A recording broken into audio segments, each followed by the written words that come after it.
ஒரு விஷயம் வந்துச்சுன்னா அதில் நல்லதும் இருக்குது கெட்டதும் இருக்குது, ரைட்டா?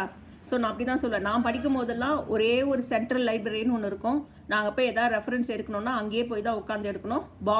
மொக்க புக்கு, வேஸ்ட்டு, யூஸ்லெஸ் புக்கெல்லாம் பாரோ பண்ணுறதுக்கு கொடுப்பாங்க.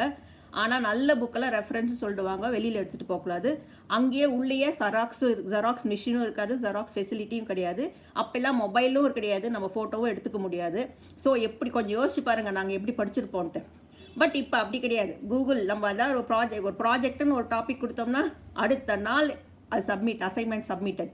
பட் நான் என் ஸ்டூடெண்ட்ஸ் கிட்ட சொல்கிறது ஒன்றும் இல்லை, கூகுள்ன்றதே நம்மளுக்கு ஹெல்ப் பண்ணுறதுக்கு தான். கூகுள் பண்ணி அந்த கண்டென்ட் எடுக்கிறது தப்பு கிடையாது, அதுக்கு தானே அந்த கூகுள்.